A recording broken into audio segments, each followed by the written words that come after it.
The good times keep rolling here with the United States stock market as we were up over 3% on the S&P 500 today on some positive commentary about the possibility of reopening the economy sooner rather than later. We did see the banks come out with some of their earnings announcements here today, and Wall Street didn't really like what they saw there. That was one of the few areas that was down today, but we did have some consumer staples and consumer discretionary and technology names that were kind of carrying the market forward today. Had a couple of big-time dividend aristocrat stocks, Johnson & Johnson and Procter & Gamble, that raised their dividend. So that was a nice positive for the market there as well. We'll take a look at all of that, see what it means for our posture right now, and then we're going to take a look at a trade application example that would be considered highly speculative, but if we are to look back at last month as being kind of the bottom of the market and we are going to form some sort of a V-shaped recovery from here, then this speculative trade does have the potential to double, triple, maybe even quadruple your money if this particular stock were to get back to where it was trading just 3 months ago. So let's go ahead and dive in. Welcome to the Market Outlook video presented by MarketScholars.com. I'm your host, Brandon Van Zee. It's April 14th, 2020. First of all, if you're new, welcome aboard. Remember to go over to YouTube, click subscribe on our channel. While you're over there, check out our description area and sign up for our email distribution list so that way you can stay on top of whenever we post these videos, in addition to learning what stocks are giving you overbought and oversold cluster signals within the S&P 500. We're also heavy users of Twitter. My handle is @BrandonVanZ, and we truly appreciate those of you that are willing to click like and retweet on these videos. As a reminder, these videos are free, and they do take up a lot of time for David and I to do, particularly now when our personal schedules are in upheaval. In fact, just today I learned that the Utah schools where I live here are going to be closed down for the rest of the year, which means I am going to be a preschool teacher during the day, which means I have to wait until my wife gets home from work to then produce these videos at night for you, so it does extend my night. And so I hope those of you that appreciate the efforts that go into the video are willing to click like and retweet there for us on Twitter. And then lastly, we have a group over at Facebook. Feel free to join us there as well. All right, let's check out some charts. As you can see here, we've got chart 6D pulled up, and I like to bring this chart up whenever we have a day that's up or down more than 1%. And as I've been joking here in the last couple of months, that seems to be the case more often than not, as we've had just aggressive price movements, either up or down on the vast majority of days, really going back since the final week of February. That was kind of in this time period right here when the market first started to push lower. And then, of course, we know what happened as we got into the middle of March when we had the most crazy price action. Some of those days down 9% in one single day, some of the days up 9% in one single day. And of course, we are now on the road to recovery, at least from a stock market perspective. I don't think the economy is on any more solid ground today than where it was in the middle of March. Nonetheless, at least the stock market is feeling a little bit more comfortable with the valuations and perhaps is also a bit forward-looking. Remember that the stock market tends to lead the economy by about 6 months, or at least that's what the textbooks would tell you. We'll see if it's right this time around or not, but generally speaking, there is a more positive tone towards the stock market these days compared to where we were at just 1 month ago. Today, the S&P 500 not only finished up over 3%, but it was actually the highest close that we've had since going back to this candle right here on March 10th. So, if you're looking back in just 1 month, we're at 1 month highs right now. And I was actually just looking at some of the data for my factor selector tool that I'll be sharing with my swing traders tomorrow morning in my premium class. And for the first time in quite some time, our 1 month look back period on most of the 24 factors that we follow are actually positive. And it had been a pretty tough go of things prior to this most recent collection of data there. So hopefully that builds upon itself. Trends are funny in that way, where sometimes it feels a bit uncomfortable. And right now, I must admit, it doesn't feel natural for me as a guy that tends to look a little bit more on the fundamentals and valuation side of the equation. It doesn't feel natural for me to think that this stock market is on solid ground right now. But if you've ever heard the expression, trade what you see and not what you feel, then right now what we're seeing is a recovery. And this market is going up whether you like it or not. Now, the good news is the vast majority of us own long-term positions in stocks, and so more people do benefit when stocks go up than when they go down. But nonetheless, for those of you that are, kind of on the sidelines fully in cash, I'm sure it must be aggravating to look at the market go up as significantly as it has in the last month, even though the economy is worsening by the day. So there's a lot to kind of grapple with there. Maybe the solution is to have a little bit of exposure on both sides of the coin, bullish and bearish. In fact, I know that's something that David was working with his students on in his premium class earlier today. If you didn't check out those classes yet, they should be posted on our calendar. I taught my dividend growth investing class today where we focused on the communication services area, so feel free to check out that recording in addition to David's directional option strategies recording. Anyway, let's go ahead and take a peek now at our more traditional charts, starting with chart 4B. This is our market forecast 4 grid here. And there is some interesting information that has developed within the last couple of sessions. Since the last time I was with you, markets have continued to push higher, and we now actually have what's known as strongly bullish postures on 3 out of our 4 indices. You'll see here that this darker shade of green will signify strongly bullish posture as opposed to weakly bullish posture. When you see that lighter green color like we had last week, it was weakly bullish. But as that builds upon itself, it starts gathering more momentum, and bullish traders become more emboldened with what they have established as some sort of a floor or a base below them to work off of. And so as this green line on the market forecast pushes past 50 and continues to rise, you'll see that background color of our charts change to that dark green color. And you can see right here, the green intermediate line on the S&P 500 is at 57 and rising right now. So if it keeps on rising towards 80, we'll keep on looking at that as a bullish posture. Importantly, it doesn't really seem like it's stumbling with the 30-day moving average. There have been plenty of cases historically where either indices themselves or individual stocks themselves either use the 30-day moving average as a support bounce off of a rising moving average or a resistance bounce down off of a falling moving average. So the fear is once we get to this area that we were able to have a little bit of a battle with here about a week ago, it really just spent a couple of days hovering around that 30-day moving average, and then the last 3 days it's continued to go up without sweating it. It hasn't really stalled out the move. In fact, for the NASDAQ, you'll see down below the move is actually accelerating.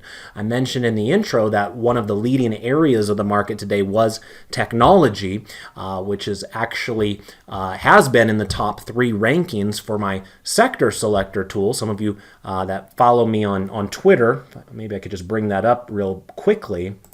You'll see that technology was ranked number 2 on the most recent ranking system that we have here.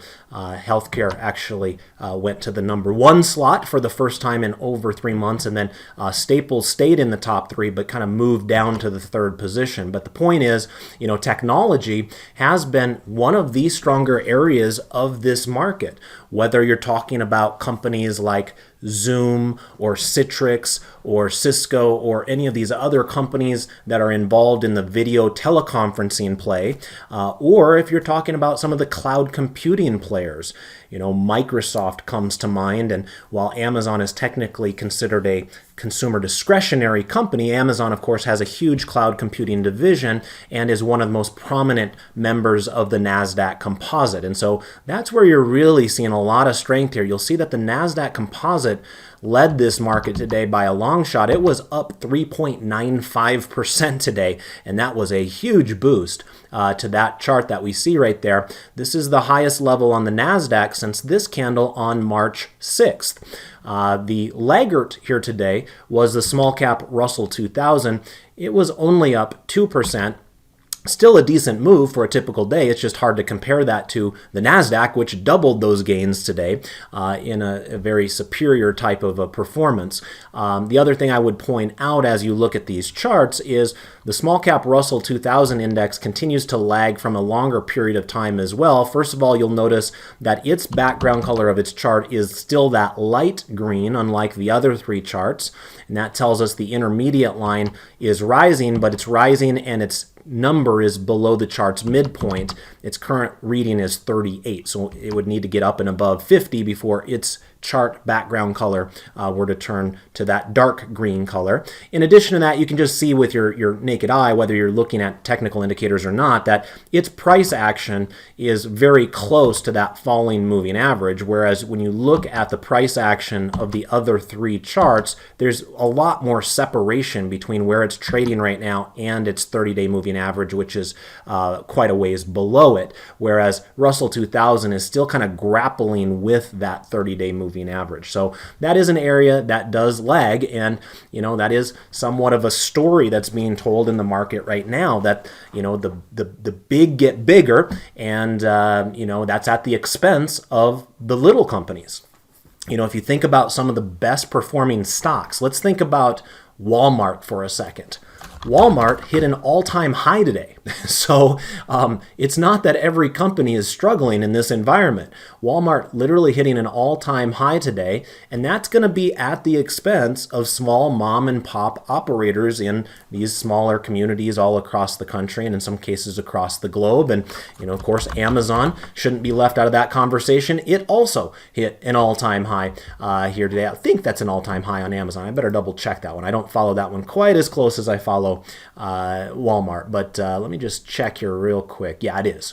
It's an all-time high on Amazon there as well. So, those are the two big players duking it out. Walmart with more of their brick and mortar presence, Amazon with more of the online presence, but really the two kings of retail across the globe. And they're stealing market share from the smaller companies out there, the smaller retailers. And so while that doesn't always manifest itself through the stock market itself, right now, perhaps that's one of the stories being told, is that the bigger companies with more financial resources are going to be the survivors of this economic meltdown we're all dealing with. And there will be some of the smaller and mid-cap types of companies that just simply cannot survive in this particular circumstance. And so you're seeing the Russell 2000 struggling to a degree there. Let's go ahead, take a look at our three green arrows setup now. And this will be chart, let's see here. Where are we at? It's going to be... Sorry, I'm losing my tracking here. There it goes. 4D. And so, as you can see, we do have three green arrows on all four of our charts. Again, it is the Russell 2000 that's struggling on a relative basis, but even it does have a three green arrow signal. Yesterday it did not because it closed barely below the moving average. Today it closed barely back above it, so we're back with three green arrows at this exact moment in time. So that's another bullish sign. Not only do we have strongly bullish postures on most of the indices from a market forecast perspective, but from a different thought process with different technical indicators, we're also showing that the markets are largely exhibiting more bullishness than bearishness at this exact moment in time. Now, we also recognize that this is a market that is very much being driven by news headlines, and it just takes the right set or the wrong set, depending on your perspective, the wrong set of news to really make this market start melting down again. A situation where perhaps we thought we had coronavirus under control, we get back to work and all this, and then we have another bout of this, let's say in a couple of months, and then we start going into more desperate times, perhaps. So, that's why we do these videos on a daily basis, because things do change. And that's the point of technical analysis, is to make sure that you're absorbing all the information you have in front of you and not just trading based upon what your gut thinks should be happening, instead trading upon what your eyes are showing. And right now we are starting to see more positive price behavior out of the marketplace. Let's go ahead, take a look now at some 12 grid analysis, starting with chart 5A. And remember, on these 12 grids, the background colors are going to tell us whether we have a bullish or bearish intermediate term posture according to the market forecast technical indicator that you can find over on Thinkorswim. The green background colors will be bullish postures. The pink background colors will be bearish postures. Now, as you can see down below here, oil had yet another horrible day. We were down over 5% on a barrel of oil today, and that continues this very ugly chart. That has been the case, not only what you see here with 3 months, but really goes well beyond that for the last 3+ years. Oil prices have largely been heading lower, and that continues to be the case for fairly obvious reasons. With not a whole lot of airplanes in the sky these days, although I did see some news on the airlines after hours today. If you guys follow me on Twitter, you saw me tweeting about Southwest Air a little bit, and some of the dividend expectations of that company, which is not looking good at this point since they are accepting government money. But they're not alone. All the major airlines are going to be accepting government money, and therefore won't be paying out dividends or doing buybacks until September of 2021.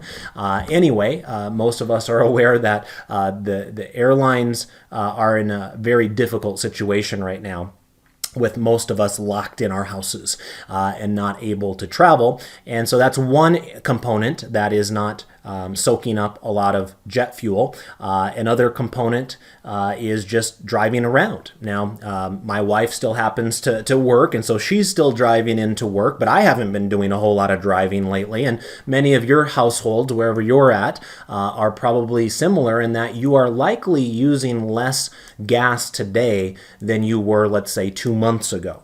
And that is happening across the board. This is a very unique kind of disaster we're dealing with because it's global in nature.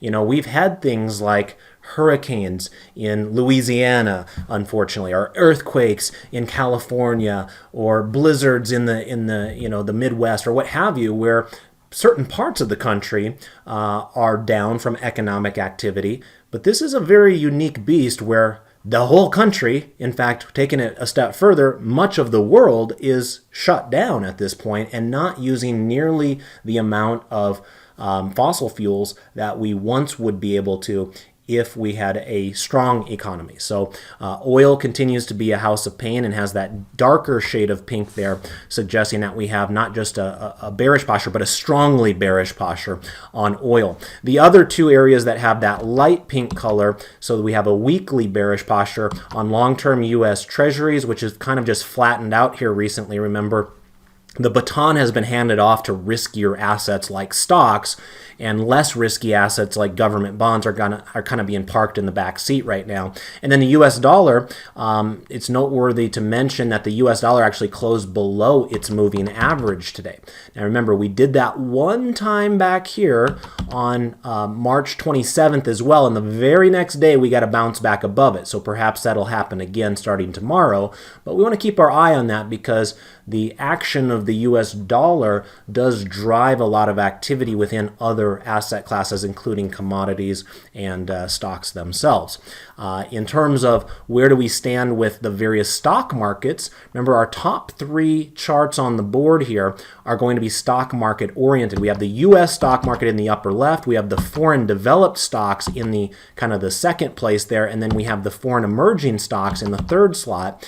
And you can see, just like the order that I rattled those off in is the order of their performance. The best performance over the last 3 months actually belongs to the United States. I know it's felt terrible dealing with this market that we've all found ourselves in here, but it could be worse. And I know that doesn't make people feel a lot better because they're looking at their 401k statements and they're thinking, yeah, it doesn't really make me feel a whole lot better that somebody else has it worse. But it is true. And remember, anytime we go into the stock market, we take risk.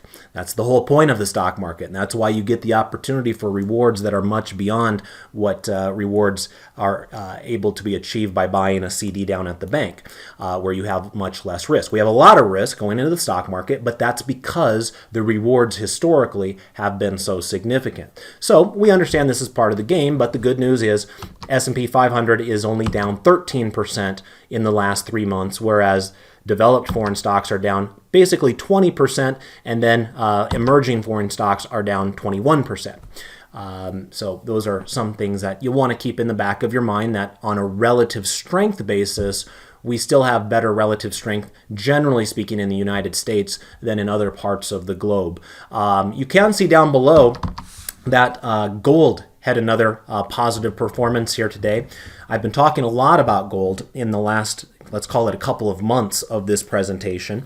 And of course, we've taken some bullish trades on gold during that time as well. We have bull put spreads on not only GLD itself, but also the gold mining, the junior gold mining ETF that I talked about the last time around. So we're kind of cheerleading this rally in gold on, and the gold market seems to be kind of sniffing out some possible inflationary, aspects of this multi-trillion-dollar stimulus package that is being presented to all types of businesses and even charities out there these days, just to keep the economy somewhat stable, or at least on its feet.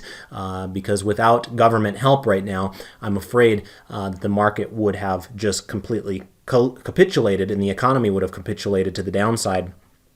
Because this is a very unique situation where the government is asking us to stay put in our houses in many cases. And therefore, if the government is forcing us not to go out, then the government is doing its best to support our economy as a result of that. And we are seeing a lot of liquidity being pushed into the system, and that is positively benefiting gold prices here, which touched yet another multi-month high here today, up another 0.79%.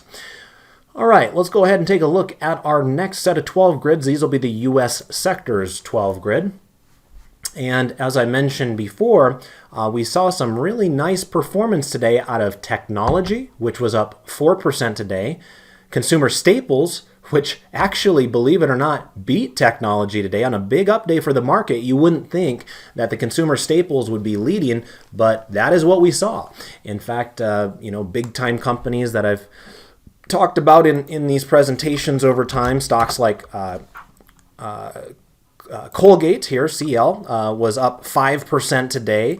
Clorox, another stock that we've talked about quite a bit, with all their Clorox wipes and everything being basically wiped out on the store shelves, at least here in the United States. Clorox had a big day up, 4.8%, and rising nicely off of that moving average. Remember, we have a bullish trade on Clorox for this market outlook presentation as well that I put on probably about a month or a month and a half ago, but that's still alive and at this point looking well. So you have a handful of those. I mentioned Walmart already in the consumer staples space. There was a really big day out of the staples, and as I was mentioning on Twitter a month ago, I will not be surprised if we have record-breaking earnings out of some of the consumer staples companies, with all of the hoarding that was going on, where people were just loading up their carts filled to the brim. They didn't care how much they were paying for the merchandise. They just wanted as much merchandise in their shopping carts as possible once we started to get a hint at how serious this coronavirus was. Now, it is true, many of those sales will be pulled forward, and with all the hoarding, there may not be as many sales in future quarters for some of these, consumer staples. But, I tend to think that Clorox has a good chance of seeing its momentum from a sales perspective continuing in future quarters, as I tend to believe that people will be trying to become cleaner and germ-free in their lives even if we are past this coronavirus in the quarters to come. So I think that Clorox has a decent chance to continue that momentum. And of course, you guys have heard me talk about Colgate-Palmolive there as well.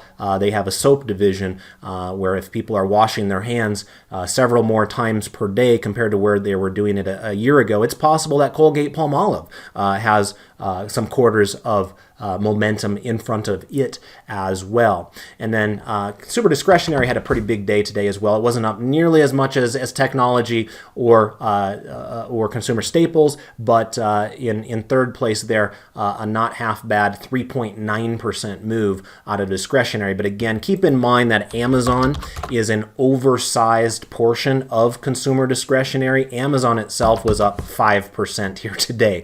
So that did a lot to pull that entire category of consumer discretionary higher and offset maybe some of the weaker retailers that are out there that probably don't have a great chance to survive a prolonged economic downturn. So what the weaker players give up will likely be gained by companies like Amazon. All right, let's get ahead to our trade application example for today. Now, before we get into this, I do want to warn you that it is going to be considered highly speculative. I don't do a whole lot of these types of trades, and so I feel like I need to warn you. Remember, when the upside potential is great, the odds of success are low. Now, as you can probably imagine, the more exciting trades where the upside potential is great are the ones that tend to get a little bit more buzz, and it really should be the opposite way. When I talk about things like selling bull put spreads on GLD, nobody really gets excited about that. When I talk about quadrupling your money potentially, then all of a sudden everybody wants to do those trades. If you can train yourself to kind of do the opposite of those things, you're probably going to be better off longer term. But every so often, we got to have a little bit of fun in these videos. And, if we did bottom last month and we do have a V-shaped recovery, I'm not saying that that's my expectation. I'm just saying if that is what is to come, then maybe having some sort of a more speculative bullish play to the upside could help your performance in the years to come. And so I wanted to talk about a certain situation. First of all, let me bring up just a regular chart for A on this. This will just be a regular market forecast chart. And the stock I want to talk about today is Discover Financial. This is DFS. This is the credit card company. Doesn't get quite the buzz of American Express and Visa and MasterCard. Now remember, Visa and MasterCard are largely pass-through securities that are more often identified as technology companies. Discover and American Express are more of the traditional lending and making sure that they're not taking on too much risk. They're considered more of a banking or financial play. So there are some differences there, but Discover has been absolutely destroyed in this particular market meltdown that we find ourselves in, and maybe rightfully so. One of the things that Discover does is student loans. And student loans have been one of those things that's been talked about as potentially having some default risks with particular people who decide they don't want to pay their bills as a result of the coronavirus. So we'll see how this all shakes out. What we do know is that this stock has fallen dramatically. Less than 3 months ago, here on January 23rd, this was an $85 stock. Today, it is a $35 stock. That's $50 per share that has disappeared. In addition to that, you'll see we do have a bullish posture right now. So, the market forecast indicator would, kind of quote unquote, give me permission to take a bullish trade on it if I wanted to. Now, admittedly, this doesn't look like the greatest of charts, right? We're still below a falling moving average. And so I'm going to be looking well into the future for this trade. This is not a trade that I'm going to find out if I'm successful on next week. This is a trade that I'm going to discover if I'm successful on more than a year from today. So I do want to point that out as well. But one of the things I kind of wanted to bring up from a longer term perspective now is our dividend stair step chart. And for that, I'm going to use chart 2A. And this will take us back a lot further in time. This is a 10-year weekly candle chart that we're looking at. And here's what it kind of looks like when you're looking at the last decade. Discover was kind of just doing its own thing, actually having quite good performance. It was a $12 stock a decade ago. It eventually topped out at $92. That's a tremendous return there, from $12 to $92 in less than a decade. And then, boom, less than 1 year later, we fell all the way down here to about 25. And we find ourselves right now at about 35. So this was a stock that was literally hitting all-time highs less than 1 year ago in July of last year at $92. That is now down, 2/3 in its value, despite the massive rally that the stock market has seen in the last 3 weeks. Now, some of the metrics that kind of caught my eye with this one is, this stock is yielding 5% right now, 4.95% to be exact, but that is nearly unheard of. This is a company that up until just a couple of weeks ago had never even had a 3% yield in the last decade, let alone a nearly 5% yield. Now, it's true, perhaps some of those high yields are prone to dividend cuts. That can certainly happen. We've seen more and more dividend cut announcements. So you do want to kind of investigate the financials a little bit more when you're looking at situations like this.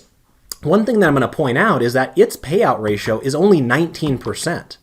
Now, for those of you that are, interested in dividend investing, first of all, again, make sure you're attending my weekly dividend growth investing class that I teach on Tuesday mornings. If you want to have help with building out your dividend portfolio over time, one of the concepts we talk about there is dividend safety, and one of the main things we look at for that is the dividend payout ratio. This is basically saying that if you're looking at the last year's worth of earnings per share, Discover is only paying out 19% of those earnings per share. In other words, it's keeping 80% of its earnings internally to kind of grow its business further, or buy back its own shares, or pay down its debt, or doing other things like that. Now, one important caveat there is that that is based off of the last year's worth of earnings. Most of us are aware that the next year's worth of earnings for the vast majority of companies is likely to be lower as a result of the coronavirus. But it's at least one way to kind of get a sense, is this dividend quasi-safe right now? And if this number were already like 85% payout ratio, I would suggest that the dividend's probably not all that safe.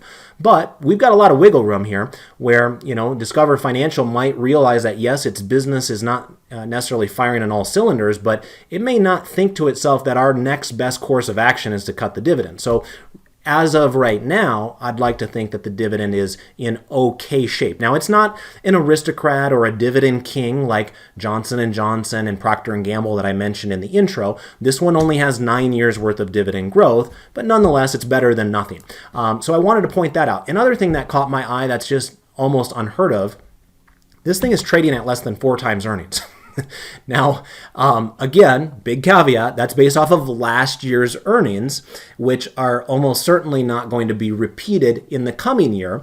But that just gives you a sense of how ridiculous this stock market has become, where there are literally companies trading at less than 4 and 5 times earnings. Remember, the stock market, generally speaking, up until, let's say, a couple of months ago, oftentimes had PE ratios in the low 20s. Remember, one way to think about it would be if the stock you bought that's trading at 4 times earnings, like Discover Financial, if it were able to maintain its earnings per share that it had last year in the coming years, it would only take 4 years for them to make enough money in profits to pay off your entire investment. And so, the market right now is having a hard time believing that they're going to be able to maintain that earnings profile that they had in the last year. But it doesn't necessarily mean that the earnings have to go down by 2/3 at the same time. Right? Because consumers are not going out, there's this fear that they are not using their credit cards as much. Now, that is going to be true, without a doubt. There's going to be some risk there. But you also are finding that a lot of people are spending more money online, or, buying more streaming movies, or, Disney Plus, or, whatever it is people do to entertain themselves with their quarantining, or, sheltering in place. And they're still spending money to a degree. And maybe they're using their Discover cards in order to spend that money. And remember, the government has been quite supportive, and they're going to be sending out stimulus checks to lots and lots of Americans here in the coming weeks, where that may very well be used to purchase things on Discover cards, or at least pay off their monthly bills and different things like that. So that's another thing I wanted to point out. And then one other quick thing. We don't talk about this a lot because this is meant to be more of a technical analysis presentation here on the Market Outlook. If you like more fundamental analysis, again, join me for my premium classes here at Market Scholars. But I did want to point out real quick that as of the last showing of their book value, you can see that their book value is $36.40. Their current price is $35.53. So in other words, Discover Financial is trading at less than its book value right now. Analysts kind of suggest that this company may be worth more dead than alive. And if you think the company has any sort of a future, even if you don't think it'll ever get to the point of being able to compete against Visa and MasterCard, it's possible that some other company comes in and scoops them up as a buyout. Think about PayPal. PayPal is an unbelievable powerhouse right now. I'm not saying this is going to happen, but just to put things into perspective here for a second, I'm going to show you PayPal's market cap.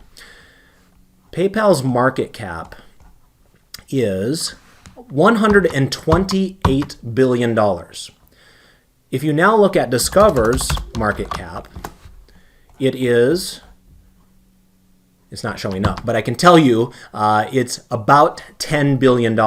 So $128 billion on PayPal, $10 billion on Discover. A lot of people still are not all that familiar with the usage of PayPal, even though Discover is fairly well known and has been well entrenched in our society for the last couple of decades. So you just never know when you see kind of like a AOL Time Warner type of a merger. Now that didn't work out so well, but the idea behind it was AOL became so popular, had such a huge market cap that it was able to take over an entire media behemoth like Time Warner. Well, right now, PayPal has a market cap in excess of $100 billion.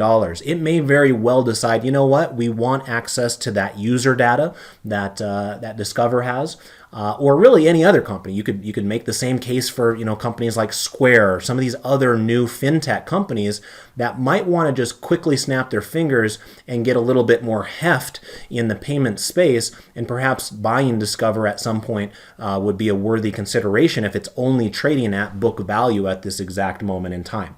So now all of this is to say this is a more speculative situation, because it is a company that likely is going to be dinged on their earnings coming up if people stop paying their student loans, if people stop paying their credit card debt, et cetera, et cetera. So it's certainly not going to be anything close to 100% guarantee, and therefore you need to manage your risk appropriately. Who knows? Maybe this stock gets itself in big trouble and it goes to zero. That's a possibility as well.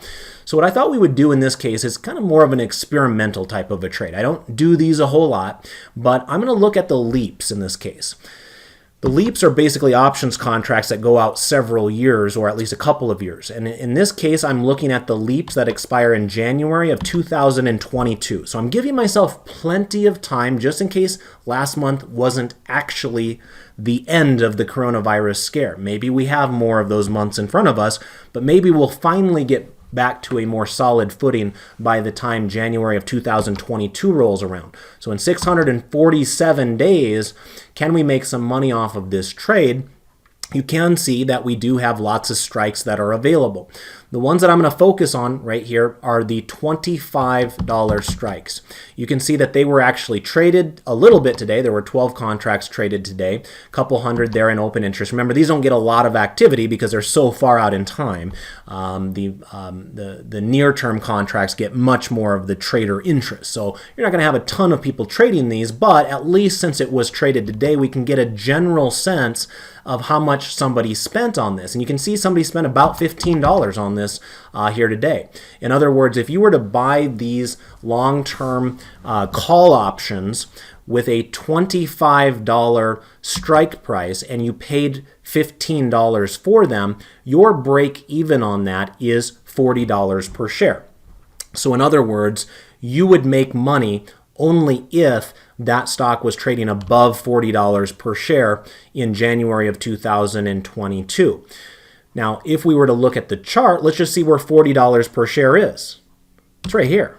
Heck, that could happen by the end of next week under the right sorts of circumstances, right? It was trading above $40 per share here just last week. At its high point, it was trading at $42. And, you can see what the other upside potential is.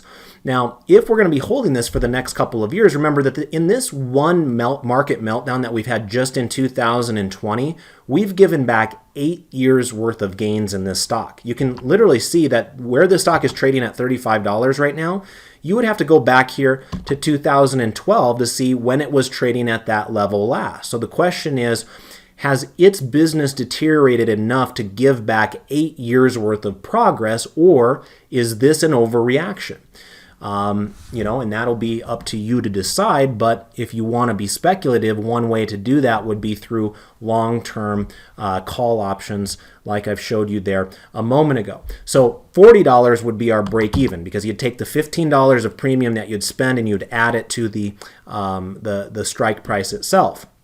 So then the question is, well, what would it take for me to double my money in this paper trade if I were to place it and we got filled at $15? Well, there you would need just for the stock to go to $55 by January of 2022. $55 is approximately right here. That's where I'm pointing on the graph. And you can see that it actually matches up pretty well with this bottom that occurred in December of 2018. So if it were to get back to where it was trading at its lows in December of 2018, this would end up being a doubling of your money. Now, if you took it a step further, and let's say you were wondering what would it take for you to triple your money on this? Well, the stock would need to go up to 70 in that case, an additional $15 beyond that. So at 70 bucks, it would be back up to this level approximately on the chart right there, which it was just trading at back here in late February. Literally less than 2 months ago, it was trading at a price that if it were to trade there in the next 2 years, you would end up tripling your money. And then if you took it one more step, if you thought really pie in the sky expectations that this truly was going to be a V-shaped recovery and life as we know it was going to be somewhat similar to how we knew it before the coronavirus, if it were to go back to 85, which is basically where it was trading just here in January of this year, it was trading at $85, you would be quadrupling your money. Now again, I'm not saying that's going to happen. The chances of it are actually low, which is why you can buy the contracts at the price that you can. But under the right set of circumstances, if this is a market that just gets a fire lit underneath of it and we figure out how to get past this coronavirus in a hurry and people get out and start spending money again and very few people start defaulting on their student loans and other things like that, you can see how that potential is at least there. Again, I'm not going to put my expectations up here as a quadruple, but, realistically, is a double a possibility? Back up here to 55? Yeah, I don't think that's unheard of. In the next 2 years, you're giving yourself to potentially get this stock to 55 and doubling your money on this trade. And if not, then the worst case scenario you would have is you would lose the money in your call option. So one of the potential outcomes is that the stock goes absolutely nowhere.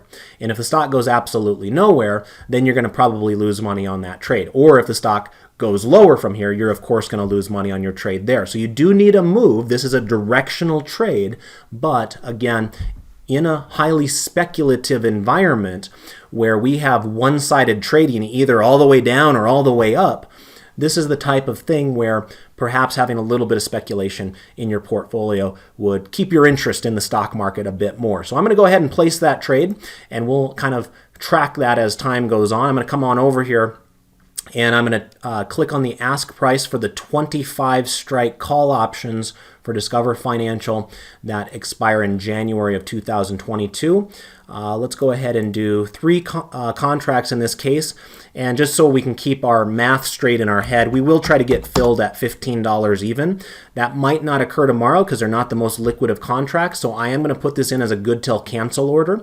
And if we are able to get filled there, then that's something that maybe would be an upside speculative trade for us in the years to come. So confirm and send. You can see I'm spending about $4,500 on this, which is my worst case scenario.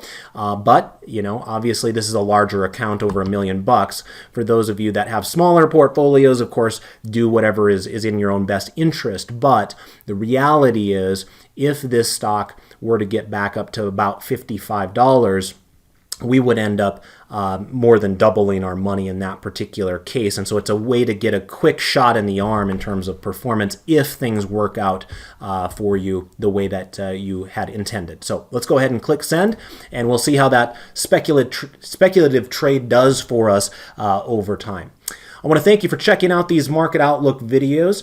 As always, if you got value out of my time here tonight, the best way that you can show your appreciation with me is by going over to Twitter, clicking like for me over there. Please do the same thing for David as well, as I know he's been working furiously behind the scenes to make sure you guys have good content pushed your way each and every day. So with that, I want to wish you the best of success with your trades and your investments. Goodbye for now.